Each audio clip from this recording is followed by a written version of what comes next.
Cum laude ako nung college pero naging bayarang babae muna ako. Tawagin niyo na lang ako sa pangalang Maria. Way back 2018, I met this man. He is a lawyer. Noon inaamin ko na ako ay inosenteng bata, pag-aaral lang ang inaatupag. Ngunit dumating ang araw na naging broken family kami, pero need ko tapusin pag-aaral ko sa college. 2018 graduating na ako, kailangan ko magbayad sa school, pero wala talaga akong pambayad. Naghahanap ako ng paraan paano ako makakabayad sa school. Kahit may problema ako, sumama ako sa tita ko. Nakipaglamay kami at sakto habang nasa biyahe kami, ay may tumawag sa akin. Tawagin na lang natin siya sa pangalang Lolly. He's a guy. To make the story short, si Lolly ay may pinakilala sa akin na lawyer. Nakipagkilala naman ako at nag-usap kami. Yun nga, prosti ako nung gabing iyon. Pumayag na ako kasi wala akong choice kasi kailangan ko ng pera. Nung nakilala ko si lawyer, hindi ko na inalam kung anong buhay meron siya dahil wala akong balak kasi pera lang ang gusto ko. Nung gabing nagkakilala kami okay naman kasi binayaran niya ako ng maayos at pagkatapos, kinuha ang contact number ko at ibinigay ko naman kasi wala akong boyfriend. Tapos lagi siya nagtitext sa akin, nag-aaya na naman lumabas at doon na nagsimula ang lahat. Pag magkikita kami, lagi niya akong binibigyan ng pera. Hindi kami araw-araw magkausap after nun. Tatawag na lang siya pag magkikita na kami. 2019 na at nagkikita pa rin kami ng madalas. At siya lang ang lalaking kinakasama ko. Ang last na pagkikita namin is March 2019 at hindi na kami ulit nag-usap. Lumipas ang 2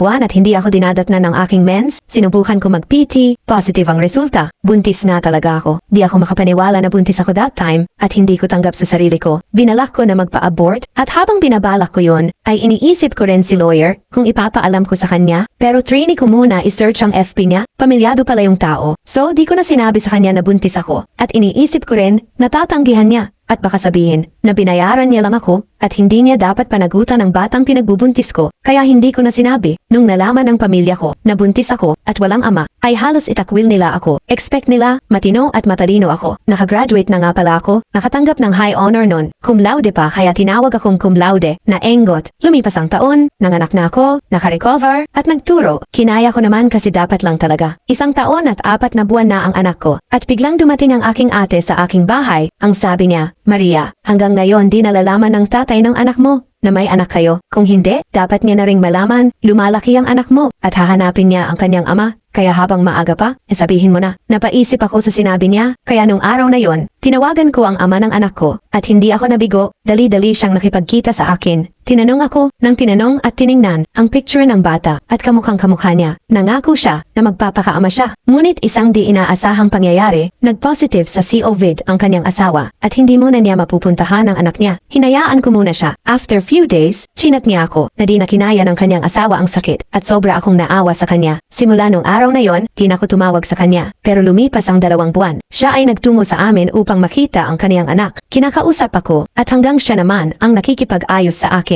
Pinag-isipan ko muna kung tama ba na makipag-ayos sa kanya at maging magkarelasyon kami. Doon nagsimula ulit ang lahat at lagi na siyang umuuwi sa amin. Ako pa ang nag-insist na magpa-DNA pero wag na raw dahil carbon copy sila ng anak niya. Mahabang panahon na ang nakalipas at sobrang nagmamahalan naman kami at buntis ako sa pangalawang anak namin. Pinakilala niya na rin ako sa mga magulang niya. Nangako siya sa akin na kapag pwede na ulit siya magpakasal ay papakasalan niya ako. Ngayon hindi ko alam kung paano nangyari pero sobrang mahal na mahal ko siya. From sender, Maria. Follow us for more exclusive stories.